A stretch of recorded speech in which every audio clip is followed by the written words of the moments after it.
नमस्कार दोस्तों, आप सभी का स्वागत है स्टेनो हेल्प में। तो दोस्तों, डिक्टेशन की गति रहेगी 80 शब्द प्रति मिनट। डिक्टेशन का विषय रहेगा मिक्स डिक्टेशन। बेहद ही शानदार डिक्टेशन है, 2-3 विषय को मिलाकर बनाया गया डिक्टेशन है। तो दोस्तों, इसी प्रकार के डिक्टेशन का आप निरंतर अभ्यास करते रहिए और इसकी PDF आपको टेलीग्राम ग्रुप पर मिल जाएगी, जिसकी लिंक डिस्क्रिप्शन में दी हुई है। तो वहाँ जाके आप टेलीग्राम ग्रुप ज्वाइन कीजिए और डिक्टेशन की PDF प्राप्त कीजिए। स्टार्ट करते हैं। 3, 2, 1 स्टार्ट। ऐसा माना जाता है कि सन 1398 ईस्वी में कबीर दास जी का जन्म काशी के लहरतारा नामक क्षेत्र में हुआ था। कबीर दास जी हमारे भारतीय इतिहास के एक महान कवि थे, जिन्होंने भक्ति काल में जन्म लिया और ऐसी अद्भुत रचनाएं की कि वे अमर हो गए। इन्होंने हिंदू माता के गर्भ से जन्म लिया और एक मुस्लिम अभिभावकों द्वारा इनका पालन पोषण किया गया।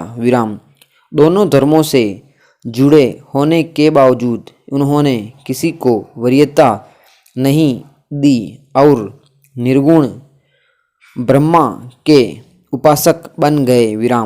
उन्होंने अपना पूरा जीवन मानव मूल्यों की रक्षा और मानव सेवा में व्यतीत कर दिया। पेरा इनका जीवन शुरू से ही संघर्षपूर्ण रहा है। जन्म किसी ब्राह्मण कन्या के उदर से लिया और उसने लोक लाज के डर से इन्हें एक तालाब के पास छोड़ दिया। जहाँ से गुजर रहे एक जुलाहे मुस्लिम दंपत्ति ने टोकरी में इन्हें देखा और इन्हें अपना लिया और अपने पुत्र की तरह इनका पालन पोषण किया। पेरा निर्भया को आखिरकार इंसाफ मिल गया। 7 साल का वक्त कम नहीं होता। दोषियों को उनके अंजाम तक पहुंचाने के लिए उसकी मां ने एक जटिल कानूनी लड़ाई लड़ी है। 16 दिसंबर 2012 को उसके साथ जिन दरिंदों ने बलात्कार किया उसे मरने के लिए छोड़ गए, वो आखिरकार फांसी के फंदे से झूलेंगे। निर्भया तो बहादुर थी, आखिरी सांस तक लड़ी, मगर होनी को शायद यह मंजूर नहीं था कि वह अपनी आंखों से दरिंदों को फांसी चढ़ता देखे। उसने वारदात के 15 दिन बाद दम तोड़ दिया था। जब उसके गुनहगारों को फांसी दी गई है तो जानना बहुत ज़रूरी है कि क्या हुआ था 16 दिसंबर की उस खौफनाक रात को। पेरा 23 साल की फिजियोथेरेपिस्ट निर्भया अपने एक दोस्त के साथ साउथ दिल्ली के एक थिएटर से फिल्म देखकर लौट रही थी।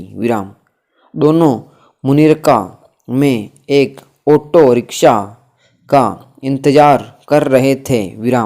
दोनों को द्वारका जाना था, जहां उनका घर था।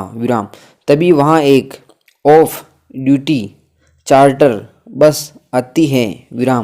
उसमें ड्राइवर समेत कुछ लोग होते हैं।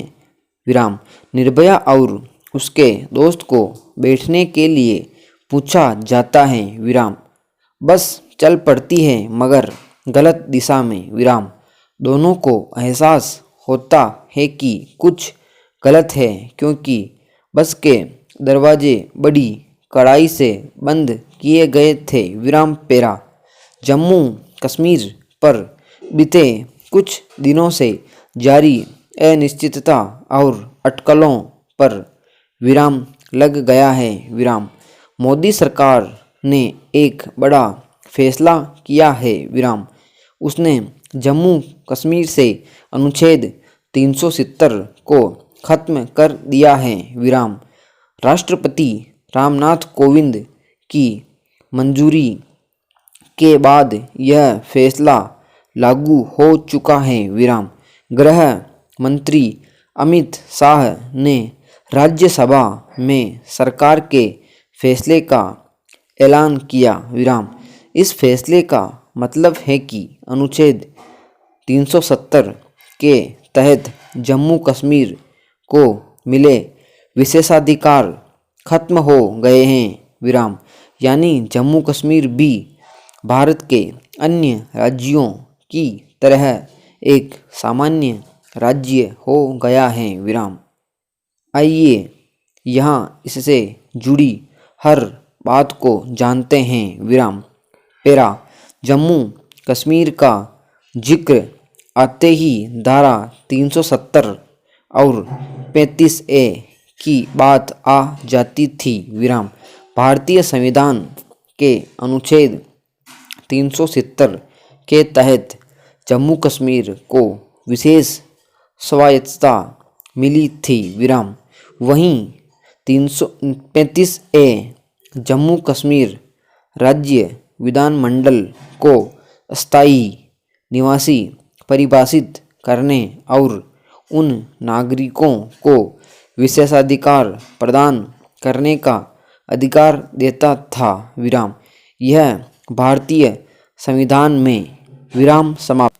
तो दोस्तों ये थी डिक्टेशन। आपको कैसी लगी? अगर आपको अच्छी लगी हो तो वीडियो को लाइक करें और कमेंट करके ज़रूर बताएं, और किसी प्रकार का कोई डाउट हो तो कमेंट के माध्यम से पूछें। मिलते हैं नेक्स्ट वीडियो में। जय हिंद।